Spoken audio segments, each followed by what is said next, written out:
Court ने bell देने के पहले उनको चीफ मिनिस्टर पद से हटा दिया। आप फाइल नहीं साइन कर सकते, आप ऑफिस नहीं जा सकते चीफ मिनिस्टर ऑफिस, इसका मतलब कि आपको हटा दिया गया। हाँ, बेइज्जत करके हटाया। देखिए, अरविंद केजरीवाल के इस्तीफे की घोषणा के बाद मुझे 3-4 बातें बहुत स्पष्ट दिख गई हैं। पहला तो अरविंद केजरीवाल को तो कोर्ट ने चीफ मिनिस्टर पद से हटा दिया था, तो ये एक नया ड्रामा है, दिखावा है। चलिए, देर आए लेकिन संविधान के रास्ते पे आए।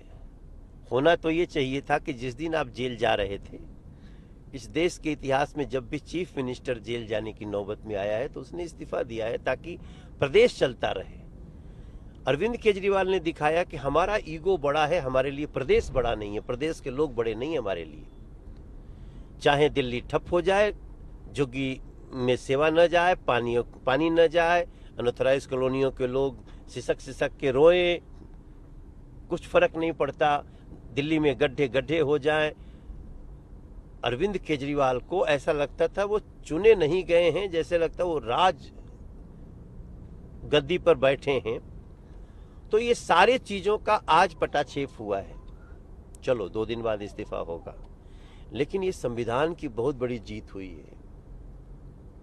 संविधान यही कहता था ना कि आप इस्तीफा देना पड़ेगा आपको, और इतने सारे बहस, इतने सारे जिरह के बाद भी कोर्ट ने बेल देने के पहले उनको चीफ मिनिस्टर पद से हटा दिया। आप फाइल नहीं साइन कर सकते, आप ऑफिस नहीं जा सकते चीफ मिनिस्टर ऑफिस, इसका मतलब कि आपको हटा दिया गया। हाँ, बेइज्जत करके हटाया, आपने खुद अपने को बेइज्जत किया। अब जब आपने घोषणा कर दिया है, एक विक्टिम कार्ड खेलने के तो बहुत माहिर है ना अरविंद केजरीवाल जी, तो वो दिखाएंगे कि देखो देखो मैंने इस्तीफा दिया। इस्तीफा नहीं दिया उन्होंने, ऑलरेडी वो कोर्ट के द्वारा सस्पेंड किए जा चुके हैं।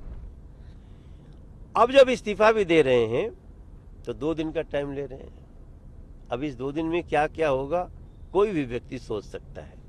उनको अपने उत्तराधिकारी खोजने हैं, लोगों पे विश्वास नहीं है, अपने विधायकों पे विश्वास नहीं है। बहरहाल जो भी होगा देखना इंटरेस्टिंग होगा। लेकिन एक चीज अंत में बोलूंगा, उन्होंने एक बात कही कि मैं जाऊंगा गलियों में। मैं बड़ा खुश हुआ। आइए, गलियों में चलिएगा तो बहनें आपसे पूछेंगी, माताएं पूछेंगी कि तुम ही हो जिसने हमारे बच्चों को शराबी बनाने के लिए ऐसा नियम लेके आए थे, तुम ही हो जिसने कि शराब घोटाला किया। तो ये सवाल अरविंद केजरीवाल से दिल्ली की जनता पूछ पाएगी कि आज दिल्ली के हर सड़क पे गड्ढे क्यों हैं।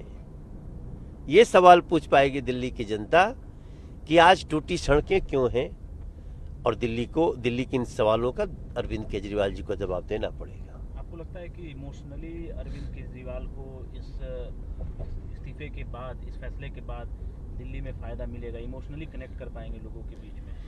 देखिए, दिल्ली के लोग ना अरविंद केजरीवाल के धोखों से टूट चुके हैं।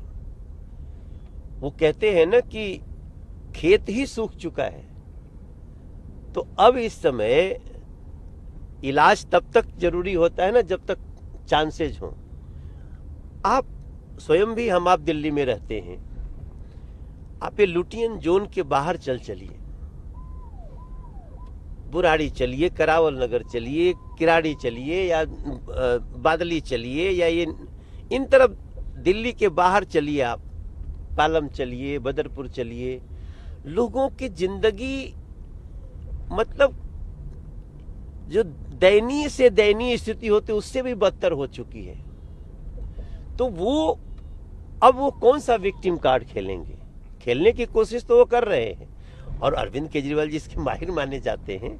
मगर मुझे लगता है कि दिल्ली की जनता अब विश्वास नहीं करने वाली, क्योंकि 10 साल दे दिया मेरे भाई इनको, और अरविंद केजरीवाल जी को न तो लोगों की समस्याएं दूर करने की नीति है और ना नियत है। एलजी को कटघरे में आज भी फोन कर रहे थे, चिट्ठी नहीं लिखे, धमकाया उनको। अरविंद केजरीवाल को जब जेल में थे तो धमकी मिलने लगी जब वो चिट्ठी लिख रहे थे तो।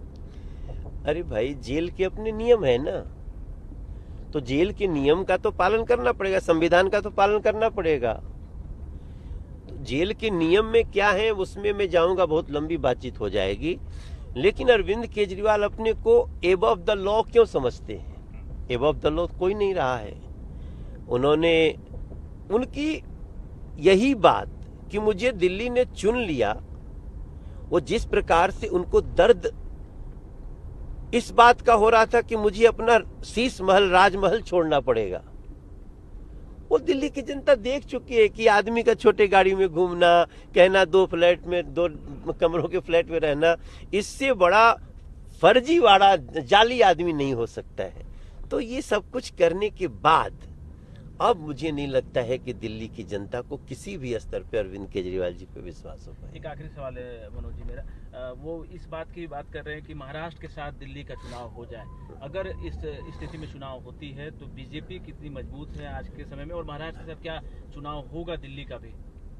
हम देखिए, चुनाव के लिए तो हम अभी भी तैयार हैं। BJP is ready.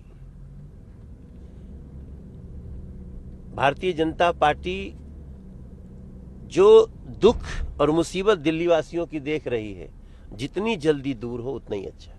Manoj Tiwari चेहरा हो सकते हैं? देखिए, चेहरा तो हमारा कमल है।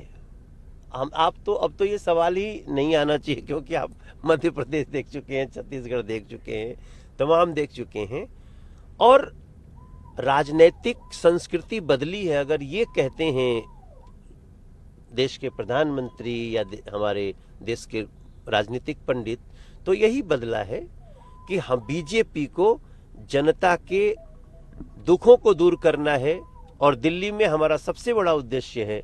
मैं आपको 5-7 दिन के अंदर हम लोग एक बहुत बड़ा अपना शेयर करेंगे कि हम दिल्ली को कैसा बनाना चाहते हैं, और उसके साथ ही बात करेंगे।